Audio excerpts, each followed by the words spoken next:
today we are being joined by Kalace Titus-Reid, and she'll be sharing a little bit with us about her journey to where what she has been through, what her current career path and everything. So, for those of us who are not able to join us or want to share the video with anyone else, we will be saving it to our YouTube channel, Minds of Jamaica YouTube channel. So you'll be able to join us, subscribe, so that you'll be able to share the video with others. All right, so I'm gonna go ahead and add Kalace so that she can share with us a little bit about her journey, so we can talk with her for a little bit. Kalace. Hi, good evening. Good evening. It's a better evening today than it was yesterday. Way better. Restart. Try again. Not true. If at first you don't succeed, right? Restart the internet and try again. How are you? I am great. I'm blessed and highly favored. Thank you. Love to hear. How are you this evening? I'm good. I'm just excited. I don't know. I'm feeling a lot of energy today. You're always energetic, Shanae. I love that. I probably eating too much food. And that's a good thing. Continue to eat it. Right. And good evening to everyone who's joining us live today. Hi, Sashi. The place is so hot, so I might be fanning a few times. So okay, that's it. Thank you so much for making time to join us today. I know yesterday didn't work out as planned, but I'm happy that you were able to make time for us today. So, Kalace, can you share with us a little bit about your journey to your career path? Share with us your career path as well, for those of us. Okay. Thank you, Shanae. Thank you for the opportunity to connect with you, everybody, our fellow minds, and of course, those who are just joining in. Just want to say that I'm a past student of the Rossies High School, and not one of the usual Herbert Morrison, right? Right. So I graduated from Rossies in 2003 and pursued my Bachelor's of Science degree in Business Administration with the University College of the Caribbean. That was a journey. Working and studying is not an easy task, you know, so salute everybody who has done it. But it is a rewarding feeling, and I am happy that I've accomplished that, you know. These are the things that really and truly builds character. So I immediately after leaving high school, I joined the Bank of Nova Scotia. I applied to an entry-level position as a teller, and I was successful. So I started my career at age 18, fresh out of high school. In those days, the minimum requirements to join the bank was 6 CXCs in ones and twos. So, you know, of course, that was the beginning of a 15-year long, almost 16 years career path with Scotiabank. And one that has taught me many things. I have grown, I have matured, and I must say with absolutely no regret that I am grateful for all the experiences that I've had. You know, this is my only job, my only employer, and I am happy. So I started out as a teller and, you know, quickly transitioned into the role of a customer service representative. And then as a insurance advisor, relief insurance advisor, sales advisor. Spent a couple years doing that, traveling half of the country. A very interesting period of my life as I covered 9 parishes, right? Wow. And in excess of 11 branches I've worked. during that period, and of course that prepared me for all that I am doing today. So I am most grateful for even those experiences. So my most recent position held was that of a senior insurance and financial advisor. And from there, I was promoted to regional sales and service manager. That I would say has its challenges, of course, with every new opportunity, with every new role, just the newness of it Right. brings many different things, you know. And I can say though that I love what I do. I honestly love what I do. I'm passionate about the team that I lead. I lead a high performing team, and I am most grateful to be on this journey and to be sharing it with you. Well, thank you for sharing it with us. We truly appreciate that. And thank you for sharing it with our mentees. I know that they've been benefiting greatly from your experience, especially like the reality for some persons are that they're not able to get funding so easily for university because we know how expensive it is. So to work and go to school, Certainly. I had to do that a little bit too. So I know you had to sacrifice either your social life or your sleep, but you can't have everything. So Everything. I'm happy that you're able to share that part of your journey with others. You also mentioned that this was your first job. Is it that you had this career path in mind from you were a youngster, or it just happened for you? No, actually, I did not have this as my ultimate career at all. I remember when I was in high school, you know, to be honest, I just wanted to finish high school with the required subjects so that I could get a job. There wasn't anything, you know, concrete in my mind to say that this is what I have to be, and no matter what, I have to be this. No, as a matter of fact, I first decided that I wanted to become an air hostess. So, you know, fancy job. Yes. Where you dress up in high heels and look pretty and give excellent customer service, all of which I'm doing now, by the way, you know. But that was what I had in mind. Yes, certainly. So that is what I had in mind leaving high school. And so I pursued a short course of study in that area in preparation for that career. And this was at age 17 plus, almost 18. So I completed that course after 6 months, and just as I completed and was about to apply to MBJ, that's the airport in Montego Bay, I applied to the bank, and of course I got selected for an interview, and the rest is history. So I never thought of this initially as the ultimate career. I just was led here, and by faith, and as the Lord would have it, you know, I think I made the right decision, and I followed, you know, the direction that my life was going in, and it ended up with me being here. So luckily, things always work out exactly how they're supposed to work out. So I feel like this is where certainly as well. All right, so yes. Based on what you've shared, so because you weren't considering the career path of a sales, I'm trying to remember the last title you gave me. Sales and service manager. Hey. Yes. So is that when you went back to school, is it because of the career that you were in that you decided to study what you studied?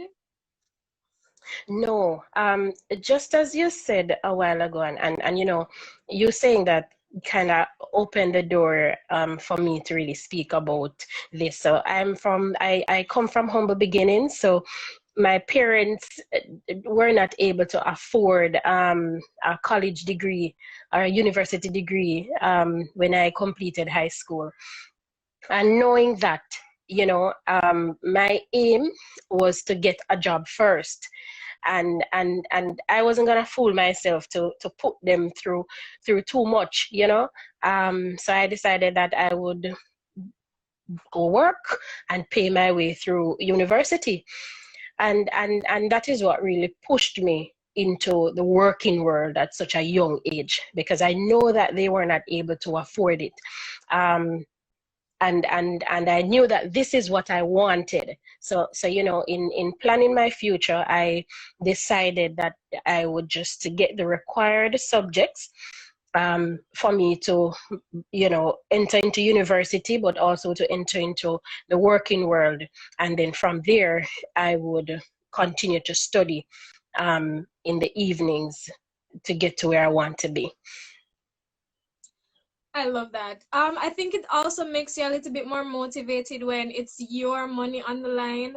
Like, it gives you a big push to say, listen, I Yes, paid for this. I can't waste this money because I worked hard for this. certainly, Um, most certainly. so that brings us to the next question. I know you've mentioned that you started as a teller, and now you're the regional sales manager. I just want to know, did you have mentors throughout your career journey? Yes, certainly. As a matter of fact, I have several mentors, and I have always had mentors. I believe that once you've identified where you want to go, you need to identify someone who is there or has already been there, and connect with that person so that you can get the proper guidance. We don't know it all, and especially when you're young and you're looking to start something new, or you're venturing down a career path that you're not familiar with, having the right person or persons to guide you is certainly a critical component in whether or not you become successful. I will not discount the fact that some people can do it on their own, and kudos to those who have done it on their own.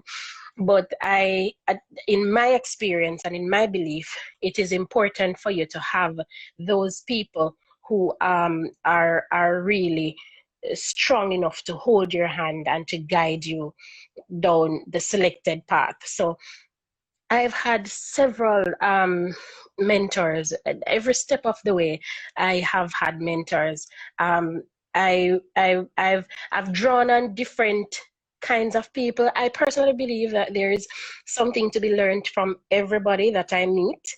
That's number one. So I love learning new things, and I love talking to people and learning about people on a whole, and their journey and their culture, their experiences, because I believe there's something that I can learn from their experience.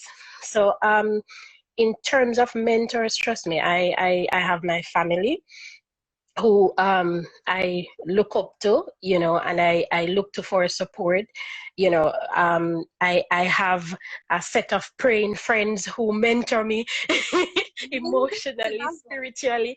Yes. So it is important. I have my cheerleaders, who give me that support and that drive, in the form of my niece, my sister, my husband, my son, my mother. These people, they really, I would say, give me that push and that drive to get to where I am today. And I honestly believe if it was not for them, I would not be where I am today. There are, of course, professional mentors that has helped to mold and create the person that I am today. So as a teller, there was always somebody in that next level that I wish to be, that I am getting close to, and I'm trying to learn what they do, and I'm trying to understand their role, because of course when I get into that role, because this is somewhere that I aspire to be, so when I get into that role, I will be more efficient, and I'll be guided by this person, and by their experiences.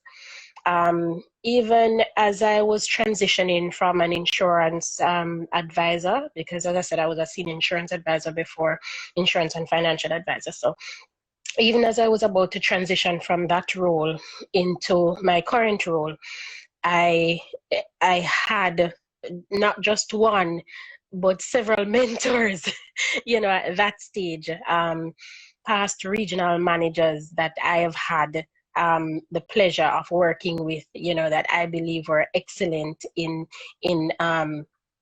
their role as managers too.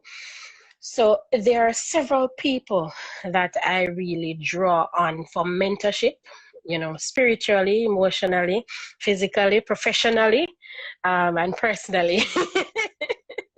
I'm happy that you had those persons to motivate you and guide you. And did having those persons kind of make you want to be a mentor as well? Because I know that you've done so well as a mentor for our mentees. So I want to know if those persons also influenced you or your mentorship role. Yes, certainly. So I believe that the support that I was given through my mentors has influenced my decision to mentor others, because I do believe that if the same help that I got, that really helped me to reach this point, somebody else out there needs that help and that guidance and that support as well. um, the whole minds concept, and this platform is one in which people volunteer of their time and their energy and of their efforts, and I'm a true volunteer at heart. I've always been very active in volunteering at work. Ever since I joined the bank, I've always been a Scotia volunteer, participating on numerous levels, collaborating with different organizations, just to ensure that I am giving back to others in need, just as how I have gotten from others when I was in need. I love that, honestly. All right. So, what is the day like in the life of a regional sales manager? Wow. A day, there's not enough hours in it. Right. That's one. So there's not enough hours in it. Well, I manage my team remotely, as my team really spans across 14 different branches across the island, and this is between Port Maria all the way back to Maypen, Clarendon, so it's quite a number of parishes that I'm covering there. It's impossible to be in all those places at once. So most of what I do is to manage my team virtually, or to lead my team virtually. A typical day, whoa! In this role, you're here to lead, to guide, and support. So imagine 28 advisors reaching out to you for several different reasons. But because it's something that I love to do, I enjoy it. For me, it's just another day. All right. So I know that you enjoy it, but some days comes with different challenges. How do you stay motivated when you're faced by challenges? Sometimes I have to stop, and I will call on my spiritual mentor, you know.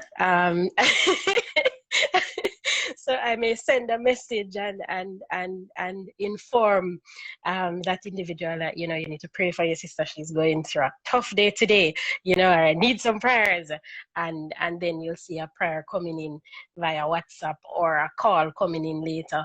And, you know, my family has been a tremendous support. My husband, my eldest child, well, Tyler is 9, but he is just simply amazing, you know.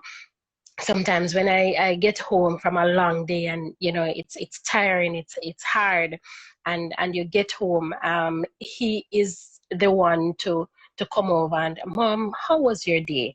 You know, and I usually open up to him and I will tell him, you know, that if it was a challenging day, I'll tell him, and I'll share some things with him in terms of what made my day so challenging. But Tyler is somebody who will start to rub my shoulders and he massages and he's like, okay, Mom, you need to relax. You need to relax. I'm going to give you 2 minutes of massage. And he'll get something and he'll put my feet up and he will just, you know, be there to give me that TLC And sometimes that is that's all we needed. need, you know. That is all, believe me, because it takes your mind off everything. And I believe that the Lord always puts the right people in your life to help you to get through what you need to get through. So I do have a number of friends, friends that I've carried from childhood days right up. So situation, you know. So sometimes I a particular friend, depending on the type of day I'm having and the type of conversation I'd like to have. You just got a Just bit to keep in low. mind. Yes? Yeah, I can hear you better now. Okay. So I'll call on a particular type of friend, um, depending on the conversation that.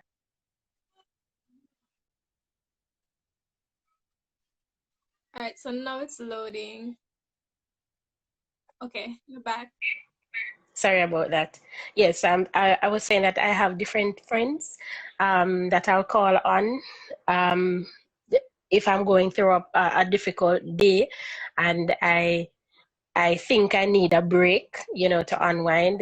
There's a group of friends that I may call to have a particular kind of conversation to get me off, you know, that path that I'm on and get me more relaxed so that I can continue the day. Um, as I said, I believe that there is always someone right there waiting to take me through whatever obstacles I'm going through. So if it is not Tyler, it's my husband, it's my sister, it's my niece Rashida, it's my friends, you know. So and sometimes even my team, they inspire me sometimes. Sometimes when they share with me their encounters throughout the day and what they do. Is that they impact people's lives, you know, on a daily basis, and sometimes they'll share with me stories, and you know, it totally takes my mind off whatever I'm going through and gives me a different appreciation for life and for people in general. Okay, I love that. And I totally agree that persons who are needed to support you or guide you through your journey, they always show up at the right time. Trust me, I've The seen it. perfect time. And The perfect time. um, so my next question is, what advice would you give to a high schooler, someone who is looking to pursue a career in sales management? um you know, if it has to be something that you love. As I said, I didn't aspire to be a sales manager at first. I I was a financial insurance and financial advisor, and I loved what I do, um, or what I was doing, and it showed. You know, my passion for people also showed in every instance. So once you love something and it is something that you want, you should certainly go for it. I would say, you know, it is not always where you want to be. Where you are now is not always where you want to be. You are always looking to move further ahead and to be promoted. But I believe wherever you are and whatever you're doing, you should give it your all. So for the person aspiring to be a regional manager, you don't just start out being a regional manager. You start out being an advisor, you know, and getting that knowledge and that experience and developing yourself for the next big move. So it is really a stepping stone and not a direct career path moving out of university or out of high school. So I believe, you know, it's something that you should research, look at where exactly you want to go.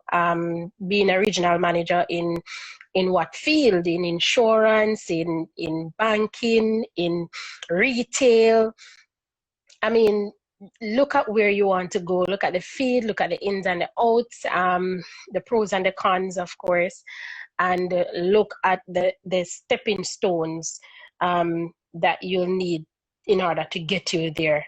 Because of course you will need the experience, the knowledge, and the expertise to take you to a regional manager position.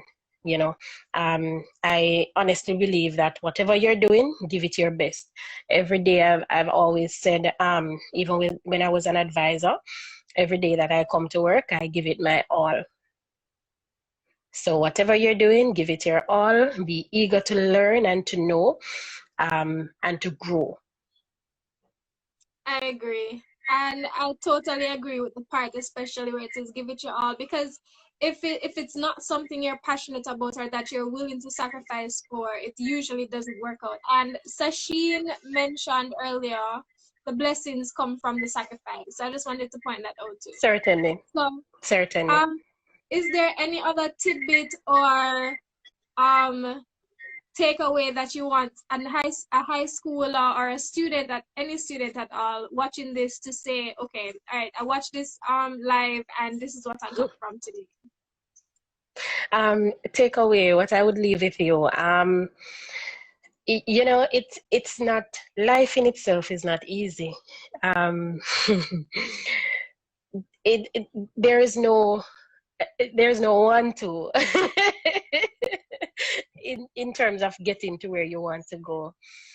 But I believe that, you know, if you have made up your mind in terms of what career path you want to walk, then sometimes it takes creeping, you know, before you actually walk, right? So whatever you need to do to get there, just maintain that focus, put your all into it, mentally, physically, emotionally, you know, and never ever give up. You know, I talk to myself, I talk to myself on a regular basis, and I plan my life. I would like to also say, to somebody who's leaving high school and looking to start their future, their career, that life doesn't always work out the way you plan. I had it all planned out. It was supposed to be, remember when I was leaving high school, I wanted the job because the job was supposed to pay for school. And then I wanted a car and a house and the family, you know, and it was in that particular order that I wanted things to happen, but it never happened that way. I got the job, and whilst I was working, I was studying also, so I was working on the education. It wasn't easy. I also started the family at an early age, so I started the family, got married early, had my first child early, you know, and I bought the car too. So everything was happening. Yes, it was all happening, but not in the order that I planned it, you know.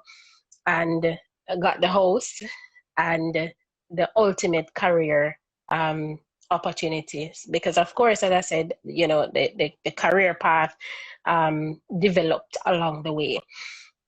But just to say that life doesn't always happen the way you plan, in the order you plan it.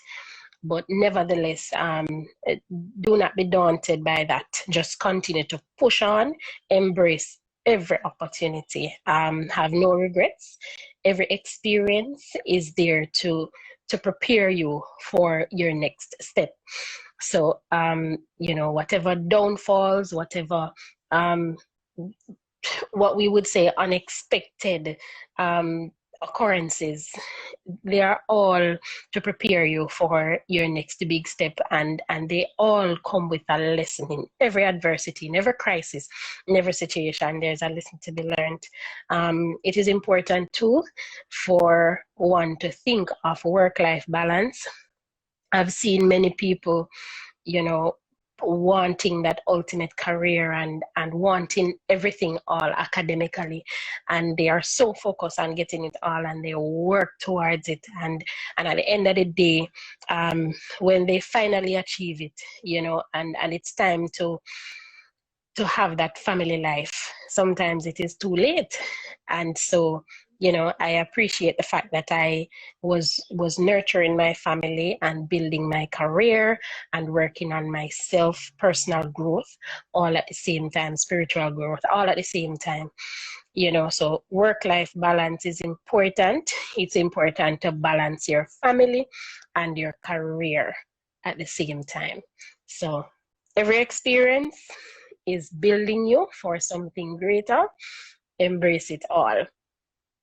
I love that. And I won't even add anything else to that. The only thing I want to say is also surround yourself with persons who have been there. So we have a team of persons who have been there, and we're looking to help others. So go to themindsofcom and reach out to our minds, try to connect with us. And you can also watch our previous videos on Minds of Jamaica YouTube page. Thank you so much, Kalace, for making time for us today. Thank Sashi you. also says, true, but not everyone wants a family, and we should normalize that too. I totally agree, Sashi. That's fine. That's fine. If that is what you want, go for it. Right. Just do what works for you. Certainly. All right. So, certainly. We're gonna end the live here. Is there I don't know if you want to share any social media pages with anybody, or you're good there? I think I'm good there. Just log on to Minds of Jamaica. Right. So you can always reach out to the mentorship support that you need. Right. All right. So you can always reach out to mindsof.com if you want to connect with Kalace, hear a little bit more about her journey, have her as a mentor. We'll definitely facilitate that. Thank you so much, Kalace. Certainly. Thank you. Thanks for having me. Have a great evening. Bye, everyone. Thanks for joining. Bye, everyone. Bye-bye.